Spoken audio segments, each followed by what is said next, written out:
Eu quero convidá-los a abrir suas Bíblias na primeira carta de Paulo a Timóteo, capítulo 3. Nós vamos ler os versículos 14 e 15. Escrevo-te estas coisas, esperando ir ver-te em breve, para que, se eu tardar, fiques ciente de como se deve proceder na casa de Deus, que é a igreja do Deus vivo, coluna e baluarte da verdade. Vamos orar? Senhor, nós te bendizemos, nós te louvamos, nós te glorificamos, pela graça de estarmos aqui em família, por podermos exercitar nossa comunhão, por podermos elevar a Ti nossas orações, cantar louvores. Obrigado pelo privilégio de sermos chamados por Ti para fazer essa obra gloriosa, de levar o Evangelho Salvador a tantas vidas que, carentes, precisam de salvação. Obrigado também pelo privilégio de abrir o Teu livro, as Escrituras Sagradas, e poder agora, com a ajuda do Teu Espírito, só Ele mesmo, podermos meditar nela, entender o que o Senhor quer dizer para nós e podermos ser fortalecidos para a caminhada. Que o Teu Espírito nos envolva de tal maneira que nos fortaleça para seguir em frente, vencermos todos os desafios e nos portarmos como igreja verdadeira do Senhor. Meu Deus, dá à Tua igreja nesse momento um tempo tranquilo, ministra a nossa alma um refrigério, para que possamos assimilar tudo que o Senhor tem a nos dizer nessa manhã. Te damos graças por tudo que já aconteceu e abrimos completamente a nossa alma para receber a Tua palavra, em nome de Jesus. Amém. A postura cristã neste mundo em que vivemos. É sobre isso que eu quero compartilhar com a igreja nessa manhã. Há uma frase que é atribuída a Rupertus Meldanius e que alguns atribuem também a Agostinho, que diz o seguinte: nas coisas essenciais, unidade; nas não essenciais, liberdade; e em todas as coisas, caridade. Caridade é sinônimo de amor. Muitas versões bíblicas traduzem a palavra ágape por caridade. E esse é o princípio básico que nós cristãos devemos ter em nossas vidas para podermos honrar ao Senhor como igreja que somos. O texto diz que nós devemos saber como nos portar. Em outra tradução diz, nós precisamos saber como proceder na igreja do Deus vivo, que é coluna e baluarte da verdade. A igreja de Cristo é a esperança do mundo. Paulo, escrevendo aos Colossenses, vai dizer que Deus deu Cristo à igreja para que a igreja desse Cristo ao mundo. Apesar de precisarmos reconhecer que a igreja em muitos momentos errou nesse propósito, nesse caminho, a igreja, ela é a agente de Deus para pregar a verdade e defender a verdade. E a verdade não é a narrativa que nós contamos pelo que interpretamos da Bíblia. A verdade é Cristo, a sua pessoa e a sua palavra. Em João capítulo 14, versículo 6, ele mesmo disse: eu sou o caminho, a verdade e a vida. Coluna, no original, é pilar, sustentação. Baluarte é apoio. Então, a igreja, nesse mundo, ela é o pilar de apoio da verdade. E, às vezes, parece que nós somos, como João Batista disse, uma voz que clama no deserto. Mas nós precisamos, a cada dia, olhar para nós mesmos, como pessoas, como crentes, para a nossa igreja como comunidade dos santos, e assim buscarmos proceder com sabedoria, para que, de fato, a gente glorifique ao Deus vivo, porque essa é, em última análise, a missão da igreja. Nós devemos viver corretamente para que as pessoas, vendo a ação de Deus em nós, glorifiquem a Ele que está no céu. Então eu quero compartilhar sobre esses 3 princípios que eu penso são bússolas para que nós possamos nortear a nossa caminhada nesse mundo. O primeiro princípio é, nas coisas fundamentais, unidade. Eu quero abrir num texto que está em Atos capítulo 2, versículo 42. Diz assim: e perseveravam na doutrina dos apóstolos. A doutrina dos apóstolos é uma questão fundamental para a igreja do Senhor e, consequentemente, para cada um de nós crentes que somos a igreja viva do Senhor. A doutrina dos apóstolos é tudo que nós aprendemos de Cristo e que está registrado nas Escrituras. Esses são valores inegociáveis. A doutrina dos apóstolos é um fundamento, é um alicerce, onde a igreja está edificada, onde nossas vidas precisam ser edificadas. E nisso não temos outra opção a não ser buscarmos a unidade. Eu creio que muitos aqui conhecem o credo apostólico. O credo apostólico resume bem aquilo que é o pilar da igreja. Creio em Deus Pai Todo-Poderoso, Criador do céu e da terra. Creio em Jesus Cristo, seu único Filho, nosso Senhor, o qual foi concebido por obra do Espírito Santo, nasceu da Virgem Maria, padeceu sob o poder de Pôncio Pilatos, foi crucificado, morto e sepultado, ressurgiu dos mortos ao 3º dia, subiu ao céu, está assentado à direita de Deus Pai Todo-Poderoso, donde há de vir para julgar os vivos e os mortos. Creio no Espírito Santo, na Santa Igreja Universal, na comunhão dos santos, na remissão dos pecados, na ressurreição dos mortos, na vida eterna. Amém. Valores fundamentais e inegociáveis. Em 2 Coríntios, no capítulo 6, a partir do verso 14, Paulo vai ensinar à igreja que nós não podemos de forma alguma entrar em aliança com aqueles que não professam esses valores fundamentais. Paulo diz assim, em 2 Coríntios 6, a partir do verso 14: não vos ponhais em julgo desigual com os incrédulos, porquanto que sociedade pode haver entre a justiça e a iniquidade? Ou que comunhão da luz com as trevas? Que harmonia entre Cristo e o maligno? Ou que união do crente com o incrédulo? Que ligação há entre o santuário de Deus e os ídolos? Porque nós somos santuário do Deus vivente, como ele próprio disse. O jugo é aquela peça de madeira que se colocava sobre o pescoço dos animais para arar a terra. E a própria lei mosaica proíbe que se coloque sobre o jugo 2 animais de espécie diferente. Você não poderia colocar naquela canga a cabeça de um boi e a cabeça de um cavalo. Por quê? Um dos 2 ficaria sobrecarregado, porque as forças são diferentes. E também o trabalho ficaria mal feito, porque não se conseguiria arar a terra em linha reta. Então a Bíblia diz que não podemos de maneira nenhuma fazer esse tipo de aliança com alguém que não professa os valores fundamentais da fé cristã. E Paulo aqui faz 5 perguntas retóricas, perguntas que por si só já estão respondidas. E ele diz que entre um crente e um incrédulo não pode haver 5 coisas. Não pode haver sociedade, comunhão, harmonia, união e ligação.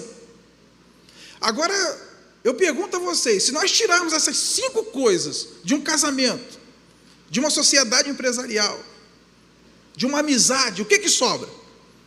Então, nós precisamos saber que a Bíblia fecha questão sobre algumas coisas.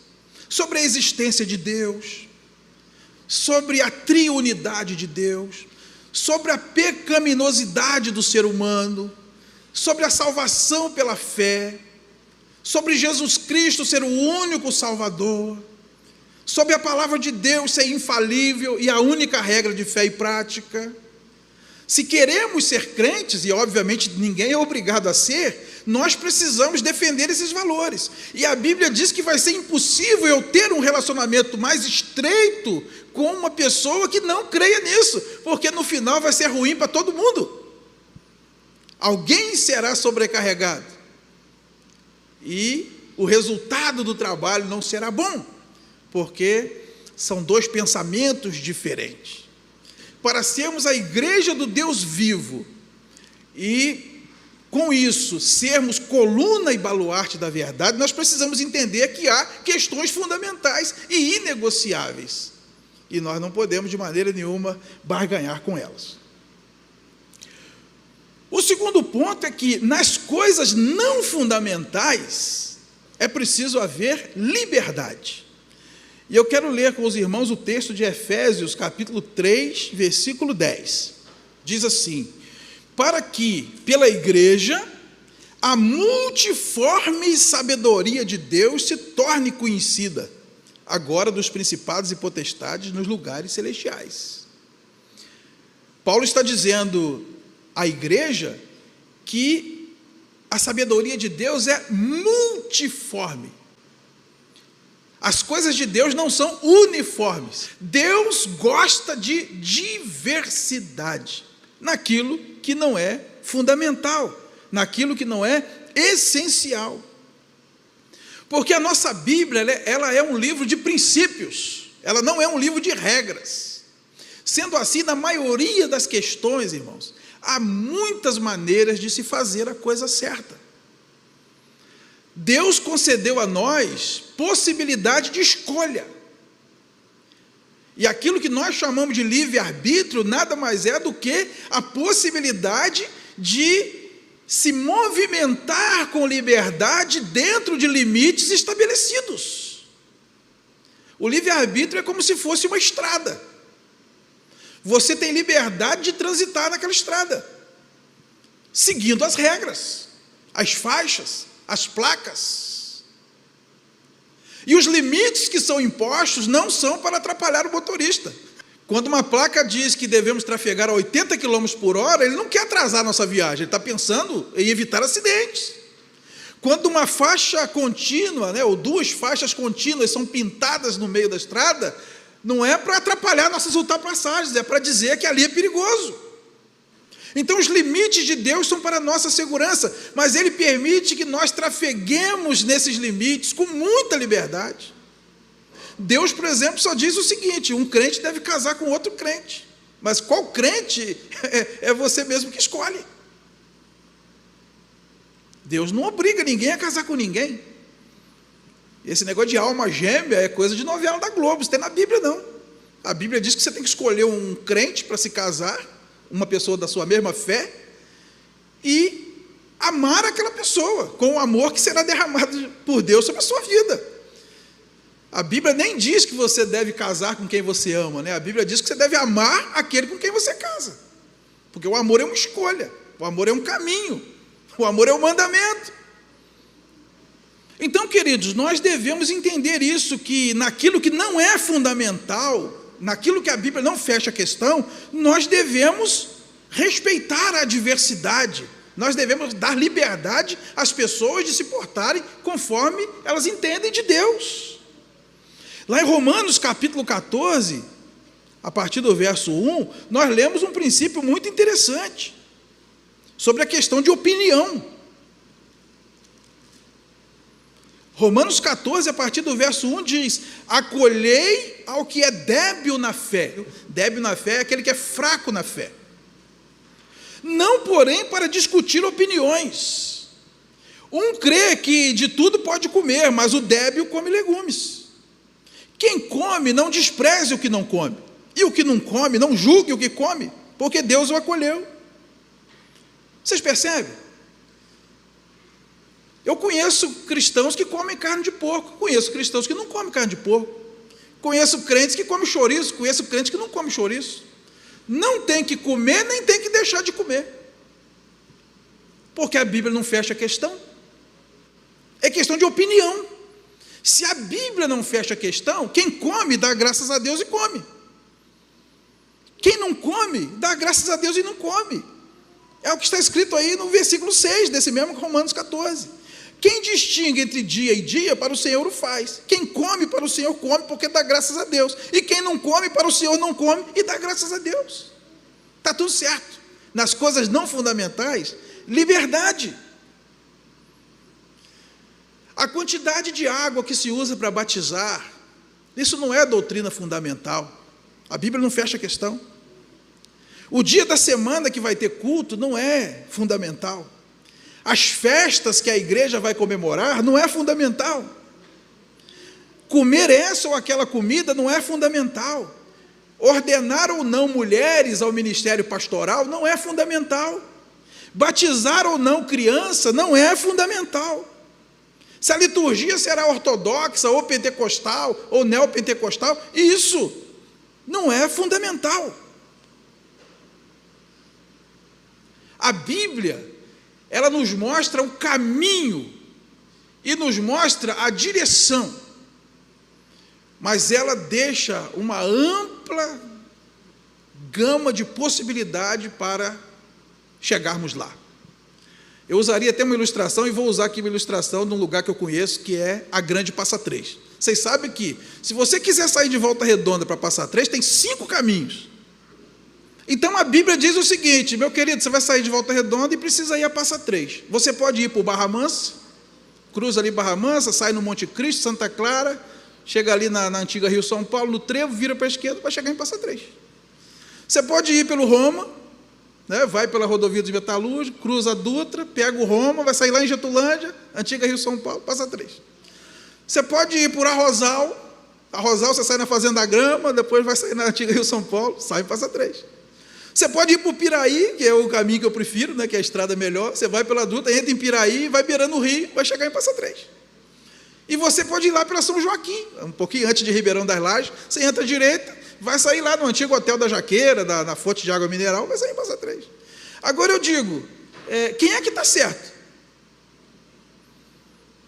Quem vai por Barra Mansa está pecando porque tem que ir pela São Joaquim? Cada um vai de acordo com aquilo que prefere, da paisagem que prefere, do tipo de carro que tem, da pressa que se está. A Bíblia também não diz se você deve ir de carro, de cavalo, de bicicleta, a pé. Então percebam, a Bíblia quer que a gente saia desse mundo e vá para o céu. A maneira como isso vai acontecer vai depender do propósito que Deus tem na vida de cada um. São coisas não fundamentais. Agora, irmão, geralmente, os problemas que nós enfrentamos de comunhão, seja na família, seja no trabalho, seja na igreja, são por conta de questões não essenciais. Porque nas questões não fundamentais não tem controvérsia alguma. Nós já debatemos em assembleia aqui se a Bíblia é a palavra de Deus ou não. Algum dia nós já discutimos se Jesus é o único Salvador ou não. As coisas fundamentais não tem discussão. Você crê ou não crê. Ou você é crente ou não é. Mas se você automaticamente aceita e confessa isso no dia do batismo. Não tem discussão. Então vocês percebam que as controvérsias, as discussões, os problemas, são por conta de coisas não essenciais, porque nós não vivemos esse princípio de dar liberdade às pessoas de agirem diferente de nós naquilo que não é fundamental. E em terceiro lugar, queridos, em todas as coisas deve haver caridade, deve haver amor, tanto nas coisas fundamentais quanto nas coisas não fundamentais. Abra sua Bíblia em Romanos, capítulo 13, versículo 10. O amor não pratica o mal contra o próximo, de sorte que o cumprimento da lei é o amor.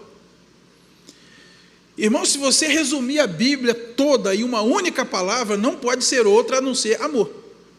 A Bíblia é uma história de amor entre Deus e os homens. Esse poderia ser o título do livro. Uma história que tem um monte de topadas, um monte de altos e baixos, mas que termina bem. Jesus resumiu toda a lei em amar a Deus e amar o próximo. E Paulo resume mais ainda: o cumprimento da lei é o amor. Amor a Deus e amor ao próximo. Portanto, sejam nas questões fundamentais ou nas questões secundárias, a nossa postura deve ser sempre de amor ao próximo, sabendo que amar não significa concordar. Em João 3,16 está escrito que Deus amou o mundo de tal maneira que deu seu Filho unigênito para que todo aquele que nele crê não pereça, mas tenha vida eterna. Por acaso, com isso, Deus estava concordando com o pecado do homem?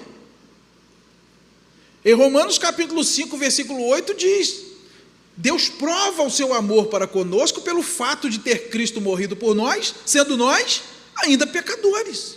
Portanto, você pode discordar e amar, e isso em todas as coisas. Nós confessamos que Deus existe. Agora, nós devemos então maltratar os ateus?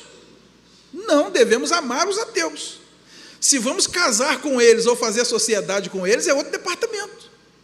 Mas eles precisam ser amados, bem tratados, inclusive ser objeto e alvo das nossas orações, da nossa evangelização, do nosso respeito, como seres humanos, merecedores de toda a dignidade que são. Aquele que não acredita em Jesus Cristo como Salvador, acredita na salvação pelas obras, eles devem ser maltratados, rejeitados, banidos? Claro que não. Deus não faz isso e nós também não devemos fazer. Aquele que não acredita que a Bíblia é a nossa única regra de fé e prática deve ser banido do nosso relacionamento, deve ser maltratado? Não. Nós devemos amar aqueles que leem o Alcorão, que leem o livro dos Mórmons, que leem o Evangelho de Kardec, que leem a Cabala. Concordar com eles, fazer aliança com eles é uma outra coisa, mas deixar de amá-los, jamais, porque nós estamos no mundo para sermos imitadores de Deus, como filhos amados. A nossa igreja batiza por aspersão. Nós não podemos ter aliança com nossos irmãos batistas que batizam por imersão? Nós somos mais certos e mais santos que eles? Ou eles do que nós? A nossa igreja não ordena mulheres ao ministério pastoral. Devemos então ser inimigos dos metodistas que o fazem? Claro que não. São nossos irmãos, são bênção. Nós não somos mais santos que eles, nem eles que nós. Nós não batizamos crianças. Então não vamos ter comunhão com os presbiterianos que fazem isso?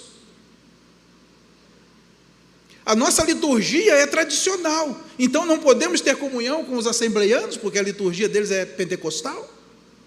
Absolutamente. São questões não fundamentais. E nas questões não fundamentais, liberdade é uma questão de opinião. E nós devemos, sim, buscar comunhão com esses irmãos. O cumprimento da lei é o amor.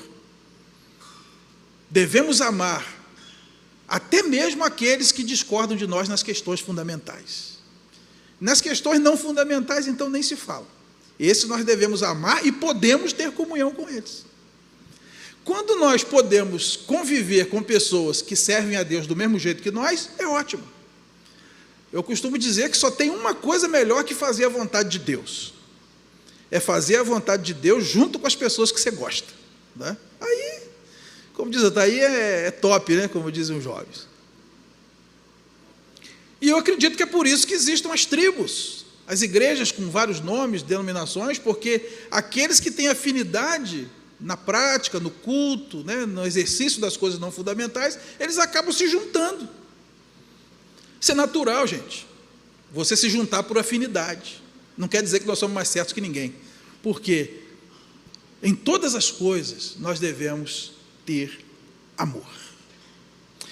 Concluindo, queridos, como seguidores de Jesus Cristo, nós devemos sim ter valores inegociáveis, ao ponto de, se necessário, a gente romper alianças.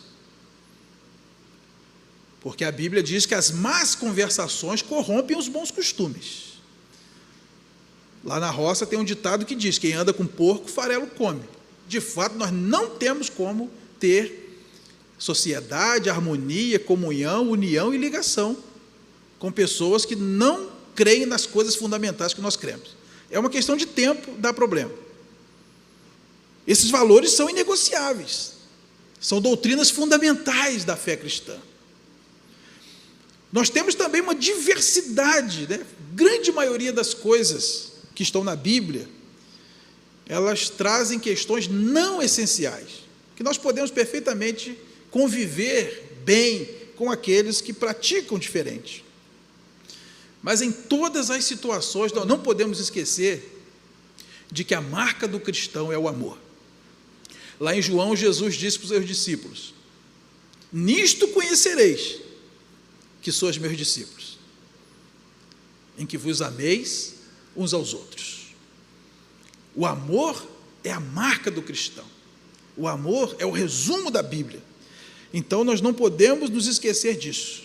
Devemos amar aqueles que até mesmo nos afrontam e não confessam os mesmos valores que nós, assim como Cristo nos amou e a si mesmo se entregou por nós. Das questões fundamentais, unidade. Nas questões não fundamentais, liberdade. E em todas as coisas, caridade, amor. Amém, queridos? Vamos colocar de pé?